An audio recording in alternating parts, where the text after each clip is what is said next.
Okay, I'm sat here with, I would say, not a future Arenacross star, a current Arenacross star, Olivia Reynolds. Olivia, Happy New Year. Happy Welcome New Year. to Manchester. Let's get straight to it, and we'll go back to the festival, because we had the festival in the summer, which from my standpoint looked pretty cool. I enjoyed being out there again, but we had fairground rides, we obviously had a brilliant course, we had the Super Enduro guys there as well, and you were absolutely ripping. Let's go back to there and talk about that. How was that? I mean, it was such a cool event. Yeah, it was pretty good. Wasn't too difficult. Yeah, the jumps were fun. The finish line was quite big, but not too hard, not too easy. That's easy for you to say, isn't it? Not too difficult. And there's not many. How old are you now? 11? 12? 13, 14 in February. Okay, so there's not too many that I know, 13-year-old girls that would just sort of look at a dirt track like that and go, oh, I want too bad, I want too easy. I mean, they are launching. You was only one of a few. You was on a small wheel at the time, Yeah. weren't you? Launching that finish jump. It was quite a huckabuck. You were quite a way up there, but you absolutely love the jumps, don't you? So. Yeah. Let's talk a bit more about that, because I first saw you burst on the scene in motocross, but since then you've almost made a conscious decision that probably supercross or arenacross is more your thing. So obviously that's what you're focusing on. Yeah, it was always motocross since I was 3. And then I did my first round of arenacross and I was like, oh yeah, supercross is what I'd actually... It was when I was in America riding Lake Sugar Tree supercross track. That's when I knew I wanted to do supercross and freestyle. I just don't get the level of excitement in motocross anymore. Like, I just prefer doing the constant jumps than all the corners and the hills.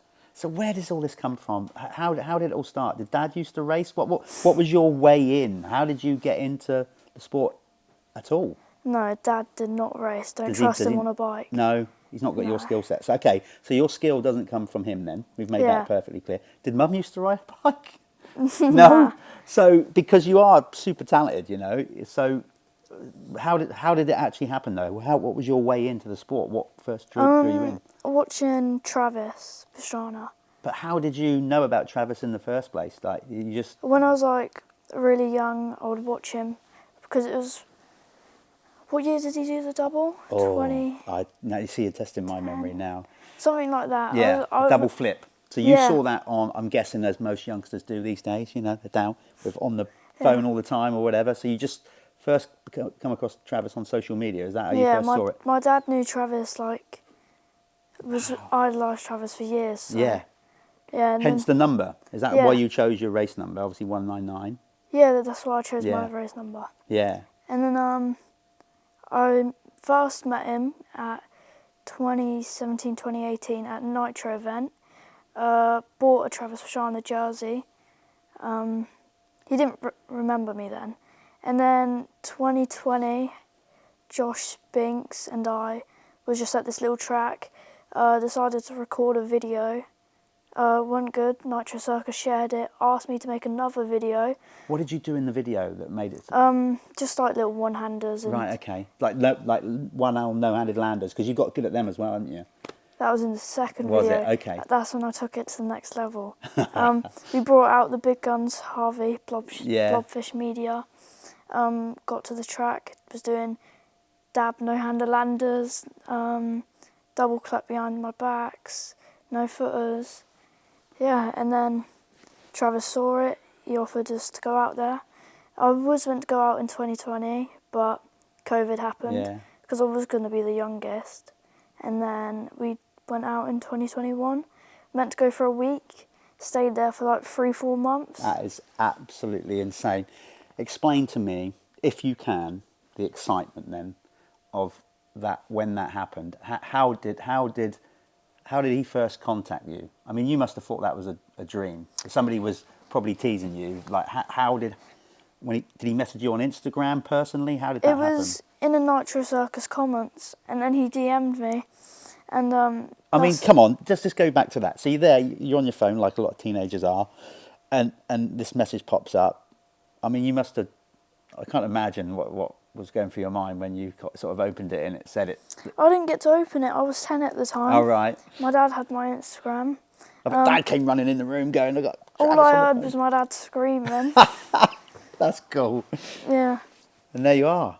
So, and now, like, because, you know, obviously spent a lot of time with Travis, you know, Yeah. and that's a big deal.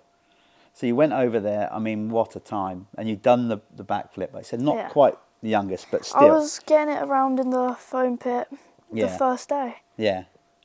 You hadn't tried that at home prior to going over there? No, none of the No. freestyle guys will let me. But No. Travis would? Yeah, no one will invite me. That's so cool.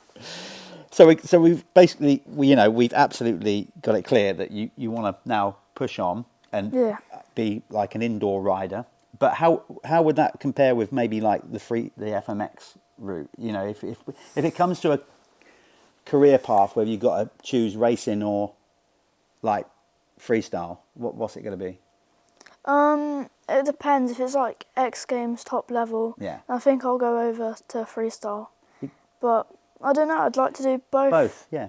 I mean, because Travis obviously started as a Yeah. racer and then won He a few went championships. racer, championships, supercross, championships, freestyle, gold medals. Exactly. You want to pretty I much think the everything. racing side of it, right? You can concentrate on that first because that's more of a young person's thing, and then I think there's a little bit more shelf life in doing. As soon as I get to the age where and I've got quite a good few people around me, and I can get to America, stay there, do supercross. Yeah. And that'll be when I decide to move over. Well, hopefully, the Arenacross Tour in the UK will get you out there around planet Earth, and people who don't know who you are from the UK might get to see you more. Last year's series, obviously, you were riding the small wheel. That went really well. Yeah. Well, it did. I mean, okay, you wanted to win. You want to win all the time. I mean, But let's be honest, you were still a big star of the show. Like, people love watching you race. And it's not just because you're a girl. It's because you take on some of the jumps and obstacles that the other lads don't. I just went into it too ecstatic, took everything Too excited. Yeah. It didn't help. Belfast had a big crash, went over the bars, knocked myself out. So that was that round gone. I think I ran. How many rounds were there? I think there was 7 last year, was there? Maybe I probably I won got it wrong. Don't half ask of me. them. I'm only the guy out in the middle calling the action. I don't know what's going on. I won half of them. Yeah. And then the other guy got one more, I think. It was really close. But you were so fast. Ask me this then. I mean, look, I've been doing this from the start for 10 years, so I still get an incredible buzz when we go out there and you see all those people that are really having a good time, a good night, you know, getting into it, getting into the atmosphere. For you, as a teenager, you know, racing, try to explain to the people what it's like when you roll the bike out onto the start line for that night race and the arena's full and lights are on and the music's blaring. You know, how do you keep it? I mean, the adrenaline must be absolutely pumping. First round, you're always shaking. And you get to physically shaking. Yeah, and then you get to the third, fourth round and you've had a crash or two and you're like, oh, come on then. Let's get this over with, get it gone. Let's just win some rounds. That's so cool. Yeah. So this year, you're moving up. You're still on the 85, but you moved up to the big wheel. Now, I came down and watched you do a bit of training down at Wielden. You look great. How are you finding it? Obviously, because you are small. You are smaller compared with some of the boys. The only time I notice a difference is when I'm trying to stand on one leg and start it. When I'm riding, it feels perfectly normal. So what we're saying then it's is a lot easier. It's a lot easier over the whoops double and the whoops and stuff. And a little bit more carrying more speed around the corner. Have you noticed that? It's 10 times better. It's just hard to start. So what we're saying is we've got to try and keep it on 2 wheels this year. Yeah. A, to be in the mix. Secondly, so you don't have to try and start the thing. Because you can't get any outside. I mean, I'd love to run out there if you did crash and help you, but I'm not allowed. Yeah. So there we go. But you're not going to. You're going to be right in the mix this year and going for the title. Going good. Yeah. So we're going to go and look at the track in a minute. You haven't had to get a chance to see it yet. Yeah. Who do you think... do you actually pick out any particular riders who you think are going to be tough to beat, or are you just solely focused on... There's two. Okay, who are they? Last year's winner, Harry Lee. Yeah. He's quite fast and he's 10 times taller than me. And then there's Zane Stevens. Yeah. He rides at Wielden quite a lot because he was down there when we were there. Yeah. His sister's Joe Clayton's girlfriend. That's right. Say that right? Yeah. Yeah. Yes, that's right. Yeah. So just check him.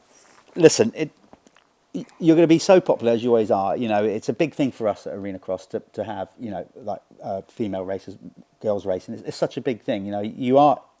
I know you embrace it, but the sport needs more Olivia Reynolds, more girls racing, to get it more mainstream and just, you know. And I know you don't look at it as the kind of boy girl thing. You're just an out and out racer. Let's get that straight. Yeah. You're not a girl.